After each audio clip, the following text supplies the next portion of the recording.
Hey everyone, Emily here. I wanted to take a few minutes and talk about my recent ectopic pregnancy.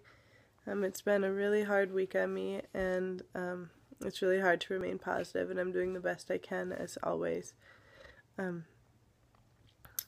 as most of everyone knows, as they watch me on Facebook or seen my past videos, I lived in Hawaii for 2 years. It's 2 years exactly on the date of my surgery. April 10th was when I first landed on the islands of Hawaii. Ironic in itself is that's how that's what happens, but that's Pele and Hawaii and my initiation, I suppose, and my payment and balance. You know, you're always giving and receiving, and everything goes up and down, which is hard to understand. But I think the more we understand that, the more we can cope with things and continue on and see the positive in situations. But I've been single for 2 years and really looking for somebody, and taking this time to focus on myself and self-love. And I didn't expect to meet anybody, and 2 months ago I met somebody really amazing, and I was really thankful, and I am really thankful, and it's everything that I've ever wanted. And he lives in Switzerland, and he was coming to the last of his 3 months here visiting America. And our plan is to be together, and it was to be together before the ectopic pregnancy as well, but we spent our last week together here, scared to death if I'm pregnant or not, if I'm okay or not, what's going to happen. And it was really, really challenging.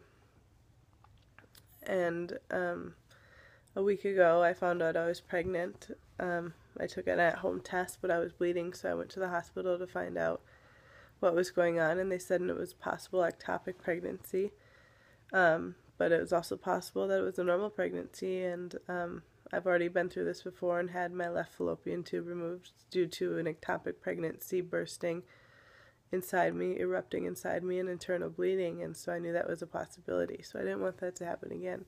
So I went to the emergency room, where I initially waited 4 hours to be seen, which was really stressful and scary. And once I was seen, it was unsure what was happening. So they told me there was a 50-50 chance that it was going to be an okay pregnancy. So I took that chance.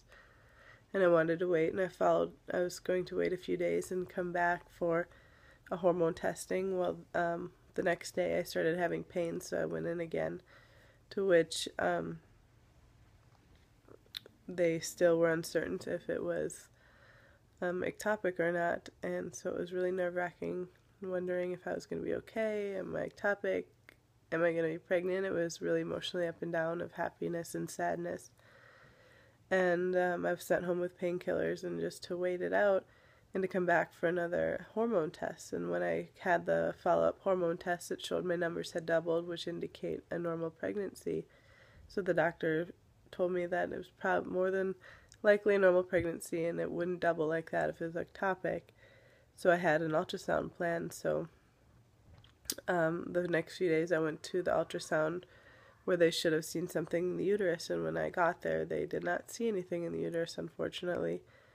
And it was a different doctor. I had been working with one doctor for all my visits, and then this day there was a different doctor, and he told me that it was ectopic. It was clearly ectopic. It was fairly big ectopic, and it was time to remove it. And at first I refused to believe him. I wanted to hear it from the other doctor. I just didn't believe that he saw the same thing that the other doctor did. As a possible pregnant mother, I wanted to hold on to the possibility of being pregnant and having a child, of course. But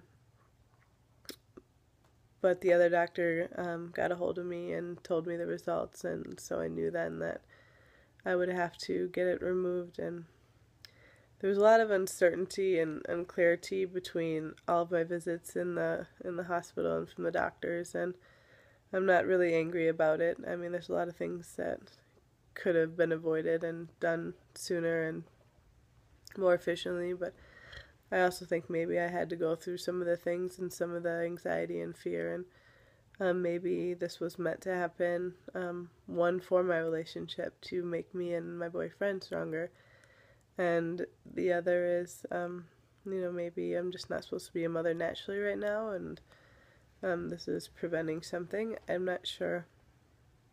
But so the doctor said that I should get the shot again, the methotrexate shot, which I had 7 years ago. They gave me the shot, and it was supposed to kill the ectopic pregnancy, but it didn't successfully work, and my tube erupted, and I was bleeding internally, which is, of course, dangerous. So this doctor assured me that it was early enough along that if I did get the shot, that it probably wouldn't burst, and I would be okay, and it would just have to be monitored. Well, I live an hour away from the hospital, and so my fear is that I get that shot, and one, you go through a severely painful experience when it's trying to take care of the embryo, as I did last time, and two, if it bursts, then I have an hour to get to the hospital, depending if there's traffic or not, and I could be bleeding internally. So that really scared me. So I didn't want to do that, and I said that I really feel I need the surgery. I'll just have my tube removed. It's obvious that if this one is stuck, that my tube is deformed, because my previous tube, my left tube, was deformed from birth. The doctor said my right tube had a possibility of also a deformation in it, and so I asked to have the surgery to be safe, and at first they didn't really want me to do it because they didn't want me to make a decision on when I was stressed out and if it could be avoided, but I just knew something told me that I needed the surgery, and so I was admitted to the hospital, and I had the surgery done, and I had my entire right tube removed. And in the morning the doctor came in and showed me the photos, and it turns out that my tube was already about to erupt, that he was surprised that it didn't erupt 2 days before, and if I would have got the shot like they suggested, that it more than likely would have erupted. And so I'm really grateful that I used my intuition, and I just knew that the tube had to go, and I accepted the fact that I wouldn't be able to naturally be a mother. And so, I pretty much saved my life, that I think, and I'm really grateful for that, and I'm glad that it's over. And sure, now I have to rest for the next week, and I'm in pain, and emotionally it's been the hardest week of my life, to wonder why the universe gave me such an amazing man and what I've been waiting for, and then to have our last week together just shredded apart like this. And I mean, we don't know the answers right now. I won't know the answer until down the road, and I'll look back and I'll say, this is why I went through that, and I'll understand. But it's really, really heartbreaking, what I've been through, and I was so angry. Why am I going through this again? Why would I have an ectopic pregnancy? I've already learned this lesson. I've already gone through it, but as I know everything that I go through, I feel the need to share it, and I hope me making videos and sharing what I'm going through maybe inspire somebody, or this is what I'm supposed to do. I'm supposed to go through hard things so that I can be there for other people when they go through hard things as well. I'm trying to remain as positive as possible. I'm honestly a little scared of my future, because there's some things I want to happen with my boyfriend. I want him to come back to me, and I want to go to Switzerland with him, and I want to continue our life together, and I'm praying that this challenge just brought us closer, which right now it's good. I'm not here to talk personally about my relationship, but what I'm afraid of is, like, what I have planned won't happen, and I'm just struggling with keeping positive thoughts, because negative thoughts and fear attract negative outcomes, and even though I was most positive with my relationship, I still got something negative. But I'm not saying I couldn't have prevented this, because I obviously could have prevented this pregnancy, but I didn't think that I could get pregnant. I was told that I wouldn't be able to get pregnant, so